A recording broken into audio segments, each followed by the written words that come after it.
BPSC auditor का form start हो चुका है। मैंने प्रीवियस में डिटेल्स नोटिफिकेशन दिया था कि फॉर्म कौन कौन भरेंगे, कैसे, क्या क्या डॉक्यूमेंट आपको बनवाना होगा। तो आज से फॉर्म का लिंक है स्टार्ट कर दिया गया है।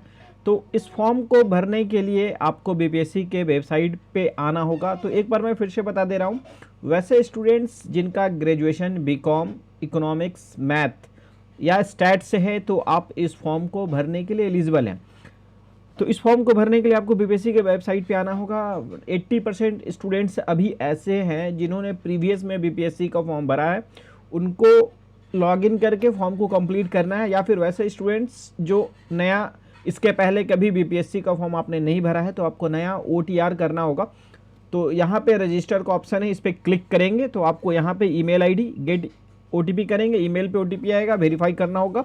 सेम मोबाइल नंबर यहाँ पे लिखा हुआ है आधार से लिंक नंबर, अगर आपके पास नहीं भी है तो भी आप कोई नॉर्मल सा नंबर दे सकते हैं, परेशान होने का ज़रूरत नहीं है। उसके बाद यहाँ पे मोबाइल पे ओटीपी आएगा, इसको वेरीफाई कर लेंगे। पासवर्ड जो है आपको बना लेना है, आपका जो नाम होगा उसके आगे @ और अपना ईयर या 1 2 3 या कुछ भी नंबर डिजिट दे के 8 डिजिट का आप पासवर्ड तैयार कर लेंगे। उसके बाद यहाँ पे कैंडिडेट नेम है, आपका पूरा का पूरा नाम आपको लिखना है। जैसे आपका पूरा नाम राम कुमार है तो पूरा राम कुमार लिखना होगा। अगर आपका नाम राम कुमार यादव है तो राम कुमार यादव पूरा का पूरा तीनों लेटर यहाँ पे डालना होगा। उसके बाद फादर्स नेम सेम वैसे ही मैट्रिक के मार्कशीट से आपको लिखना है। कभी कभी ऐसा होता है कि आपका मैट्रिक का मार्कशीट में अलग नाम है, इंटर में अलग है, ग्रेजुएशन में अलग है, तो आपको कौन सा नाम डालना होगा। आपको लग रहा होगा कि इंटर और ग्रेजुएशन में हमारा सेम नाम है, मैट्रिक में अलग है, तो यहाँ पे लिखा हुआ है कि मैट्रिकुलेशन मार्कशीट के अकॉर्डिंग आपका नाम होना चाहिए। तो आपके जो सर्टिफिकेट या मार्कशीट में मैट्रिक के नाम है सेम टू सेम आपको फादर्स नेम वैसा ही टाइप करना और खुद का भी नाम वैसे ही देना है, पर्सनल नेम जो है। और कैंडिडेट्स मदर्स नेम देना है, डेट ऑफ बर्थ देना है, जेंडर मेल फीमेल जो होंगे आप यहाँ से सेलेक्ट कर लेंगे। ID type Aadhaar card, PAN card, driving licence. In case अगर आप आधार कार्ड नहीं देते हैं, पैन कार्ड देते हैं, तो आपका फ़ी जो है फॉर्म में 300 रुपया कटेगा, इस बात का ध्यान रखिएगा। आधार कार्ड नंबर यहाँ पे देना है, आधार वेरीफाई करेंगे। उसके बाद आपने मैट्रिक कब कंप्लीट किया था, यहाँ से ईयर आप सेलेक्ट कर लीजिएगा। उसके बाद बोर्ड कौन सा है यहाँ से सेलेक्ट कर लीजिएगा। रोल नंबर मैट्रिक का यहाँ से देना है। इंटर आपने कब पास किया था यहाँ से चूज़ कर लेंगे। ब्लड ग्रुप यहाँ पे दे देना है और फेवरेट स्पोर्ट्स पर्सन यहाँ पे टाइप कर लेंगे। आई एग्री पे क्लिक करेंगे, रजिस्टर करेंगे। रजिस्टर करने के बाद आपको अब यहाँ से लॉगिन करना होगा। देखिए लॉगिन का जो है यहाँ पे आप आएंगे, यहाँ से मोबाइल नंबर और पासवर्ड आपने जो बनाया था या ईमेल आईडी से आप लॉगिन कर सकते हैं, पासवर्ड से लॉगिन करेंगे। जैसे ही लॉगिन करते हैं उस समय आपको डिजी लॉकर का एक ऑप्शन दिखेगा, उसको सिंपली नो करके आप आगे बढ़ जाइएगा। अगर यस करेंगे तो आपको डिजी लॉकर से लिंक एक्टिवेट, डिजी लॉकर से लिंक करना पड़ेगा आपके नंबर को, तो जिसमें प्रोसीजर ज़्यादा है, उसका अभी कोई ज़रूरत नहीं है, उसको आप बाद में भी कर सकते हैं। तो फाइन सिंपली नो करके आप आगे बढ़ेंगे। उसके बाद नीचे आएंगे, नीचे आने के बाद आपको पूरा इंस्ट्रक्शन है यहाँ पे, और मेक श्योर कि आपका जो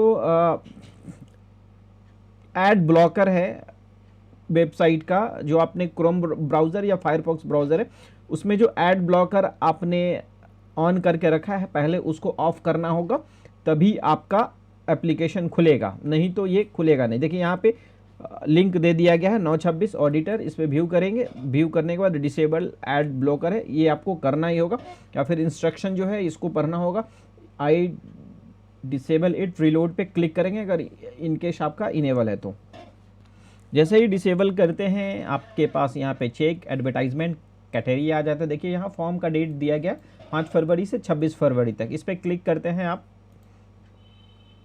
तो आपके सामने पूरा डिटेल्स आपका ओपन हो जाता है। इसको अच्छे से बारीकी से चेक कर लेंगे, आपने जो प्रीवियस में ओटीआर में किया वो डिटेल सर आपको यहाँ पे आ जाता है। उसके बाद नाम एड्रेस है, यहाँ पे मैट्रिक इंटीग्रेशन का डिटेल्स है, इतना सारा चीज़ ओटीआर। वैसे स्टूडेंट जो ओटीआर पहले से कर रखे हैं उनका ये डिटेल्स पूरा आता है। अगर आपको फिर से फॉर्म फिलअप करना है, ओटीआर जैसे फिर से करना है, नए स्टूडेंट्स कैसे कैसे फॉर्म फिलअप करेंगे तो, और इसमें आपका एनसीएल कब का होगा, ईडब्ल्यूएस कब का होगा, मैंने बताया था कि 1/4/2025 के बाद का अगर आपके पास एनसीएल है तो आप इसमें अटैच कर सकते हैं, या फिर प्रीवियस में आपने जो बीपीएससी का फॉर्म भरा है वो ऑलरेडी यहाँ पे होता है। डेटा एक बार सारा वेरीफाई कर लीजिएगा, ऊपर में देखिए ये डेटा सारा है, आप वेरीफाई कर सकते हैं।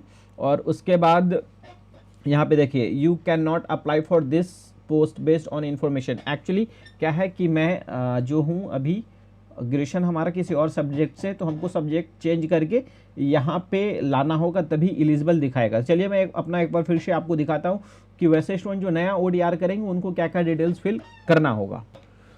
अगर आपका ईमेल का OTP नहीं आ रहा हो, आपको नहीं दिख रहा होगा, तो आप एक बार अपने फ़ोन का स्पैम फोल्डर देख लेंगे, जीमेल में होता है, वहाँ पे वो आपका जो OTP होता है ईमेल वाला वहाँ दिख जाएगा। उसके बाद सारा जो डिटेल्स आपने अभी रजिस्ट्रेशन के टाइम या OTR में पहले से फिल करके रखा है वहाँ पे दिख जाएगा। उसके बाद नीचे आएंगे, यहाँ से रेसिडेंस सर्टिफिकेट आपको अगर बदलना होगा तो यहाँ से आप बदल सकते हैं, serial number, issue date, same category caste certificate आपको बदलना होगा, बदल सकते हैं। उसके बाद यहाँ पे हाइट, वेट, ये ऑप्शन इसको आप छोड़ दीजिएगा, फिर यहाँ से सेव करके नेक्स्ट पे क्लिक करेंगे। उसके बाद आपका एड्रेस पूरा दिख जाएगा, एड्रेस आप सेव कर लेंगे। फिर उसके बाद अदर इन्फॉर्मेशन है, उसको भी सेव कर लेंगे। अदर इन्फॉर्मेशन में आप यहाँ पे देखिए, आपके विरुद्ध कोई न्यायालय में अभियोजन लंबित है, तो आप इसके अपने अकॉर्डिंग पढ़ के आप इसको यस नो का ऑप्शन कर सकते हैं। उसके बाद क्वालिफिकेशन का टैब है, आपको दिख जाएगा मैट्रिक इंटर ग्रेजुएशन का। तो मैट्रिक में जो डिटेल्स ऐड होता है, आपका बोर्ड, आपने कब पास किया है, मैट्रिक मार्क्स, मैट्रिक कब पास किया है ये आपके मार्कशीट में होता है, सर्टिफिकेट का डेट यहाँ पे नहीं देना है। उसके बाद आपका मार्क्स कितना में कितना है और परसेंटेज यहाँ पे दिख जाता है। वैसे ही आपको मैट्रिक इंटर ग्रेजुएशन तीनों का करना होता है। तो अभी हमको यहाँ पे सब्जेक्ट जो है बदलना है, तो कैसे चेंज करेंगे, या फिर कोई डिटेल्स आपका गलत हो गया उसको कैसे चेंज करेंगे, तो यहाँ से सिंपली इस पर करेंगे तो आपका ये पूरा ग्रेजुएशन का डिटेल्स खुल जाता है। यहाँ से मैंने अपना चेंज किया,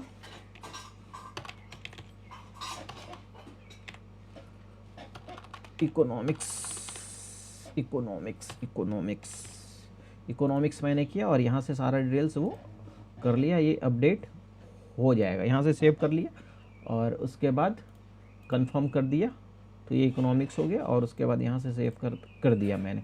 उसके बाद फ़ोटो साइन यहाँ पे है। अब आपको अगर फ़ोटो सिग्नेचर चेंज करना है तो चेंज कर सकते हैं। और बाकी यहाँ सबमिट, यहाँ पे आई एग्री करके सबमिट पे क्लिक करना होगा। कंफर्म कर लिए और उसके बाद फिर से माई एप्लीकेशन पे जाएंगे, यहाँ से अंकेक्षक ऑडिटर का है, चेक एडवर्टाइजमेंट क्राइटेरिया करेंगे। तो देखिए यहाँ पे सारा खुल के आ गया, यानी हम एलिजिबल हो गए हैं। देखिए यहाँ पे दिख रहा है you can apply for this post, तो यहाँ पे इस पर क्लिक करेंगे और यहाँ पे आपका जो डॉक्यूमेंट अपलोड करना है वो ऑलरेडी आपने OTR पहले से करके रखा है, तो यहाँ से अपलोड आपको दिख जाएगा। या फिर आपने अपडेट किया तो फिर से आपको अपलोड करना होगा, या फिर नए जो कैंडिडेट जो रजिस्ट्रेशन किए हैं इस बारी उनको मैट्रिक का सर्टिफिकेट, डोमिसाइल और NCL अपलोड करना होता है। अपलोड जो होगा 100 KB से नीचे PDF फाइल अपलोड होता है। यहाँ से लाइव फ़ोटो आपको कैप्चर करना है। आई एग्री पे क्लिक करके यहाँ पे करंट लोकेशन जहाँ से फॉर्म भर रहे हैं ये अपना ज़िला का नाम लिख देंगे, सबमिट एंड पे फी पे क्लिक करेंगे तो आपका फॉर्म जो है कंप्लीट हो जाएगा। सेम प्रोसीजर, ऐसा ही आपका फॉर्म BPSC AEDO का, BPSC ऑडिटर का फॉर्म भरा जाएगा। सॉरी मैंने AEDO बोल दिया। तो BPSC ऑडिटर का फॉर्म ऐसे ही भरने का सिंपल स्टेप जो था मैंने बता दिया। फिर भी किसी तरह का कोई कन्फ्यूज़न हो रहा, फॉर्म आपसे नहीं भरा जा रहा हो, कोई या कोई सवाल हो आपके मन में, आप हमसे कॉल करके कमेंट करके पूछ सकते हैं। Thank you, good luck.